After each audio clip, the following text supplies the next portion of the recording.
everyone, my name is Jania Campos, and today I'm going to talk about one of the most powerful, destructive, and dangerous inventions in human history, the atomic bomb. This invention not only changed the course of a war, but also transformed the war, science, politics, and even the way humanity thinks about power and responsibility.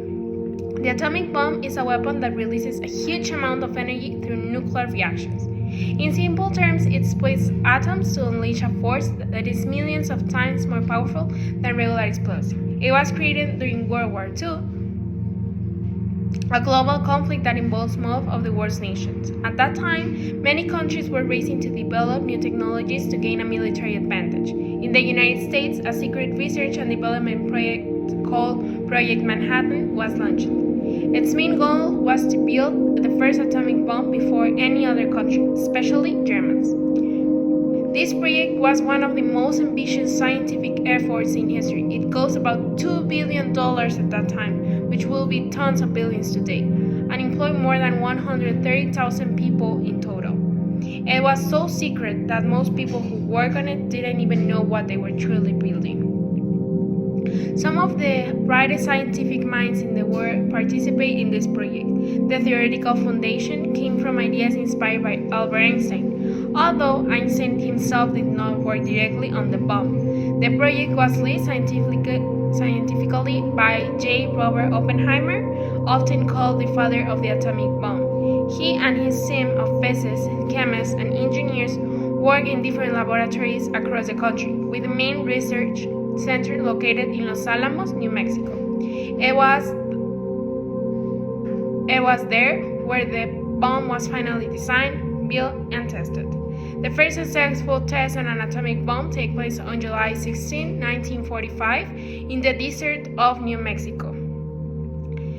This secret test was known as Trinity Test. In just a fraction of a second, the bomb would release an explosion equivalent to 2,000 tons of TNT. Witnesses saw a massive fireball rise into the sky and felt shockwave miles away. Oppenheimer later recalled a famous line from Hindu scripture, "Now I am become death, the destroyer of worlds."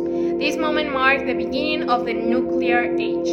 Less than a month later, on August 6, 1945, the United States dropped the first atomic bomb on Hiroshima, Japan. The explosion completely destroyed the city in just seconds. Around 7,000 people died instantly from the blast at intense speed. Buildings turned to rubble, fires spread rapidly, and a dark mushroom cloud rose into the sky. Many more people were severely burned or injured. 3 days later, on August 9, another atomic bomb was dropped on Nagasaki. In this attack, approximately 4,000 people died immediately. Hospitals were overwhelmed, and the survivors faced unimaginable suffering. Those who lived through the bombing were called Ibakusha, meaning explosion-affected people. They carried not only physical scars, but also emotional trauma for the rest of their lives. Many suffered from cancer, radiation burns, or birth defects in their children due to the long-term effects of radiation. This deadly bombing forced Japan to surrender, officially ending the war. For some, the bomb was seen as a necessary evil to end a conflict that had already taken millions of lives. For others, it was an act that showed just how terrifying human technology could become. Either way, it changed the world forever. After the war, the existence of the atomic bomb led to a new kind of conflict known as the Guerra Fría. Many countries, especially the United States and the Soviet Union, began building more and more nuclear weapons, entering what is known as the Carrera Armamentista Nuclear.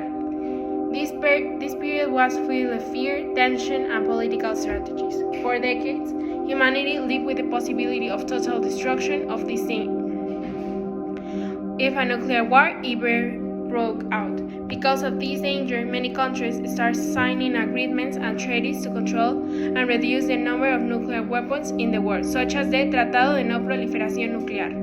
These agreements are meant to prevent another tragedy like Hiroshima and Nagasaki, and to ensure the nuclear technology is only used for peaceful purposes, like energy production, not war. Today, the atomic bomb is not just a weapon, it's also a symbol. It represents the incredible power of human intelligence and science, but also the serious responsibility that comes with that power. Technology can be used to build or to destroy. It depends entirely on human decisions. The story of the atomic bomb is a reminder that progress without ethics can lead to devastating consequences. In conclusion, the atomic bomb changed history forever. It ended a war, but it also began a new era of fear, responsibility, and global awareness. It showed that humanity has the power to destroy itself, but also the power to choose a different path. We must learn from the past, from the pain of Hiroshima and Nagasaki, to build a safer and more peaceful future for everyone. Thank you for your attention.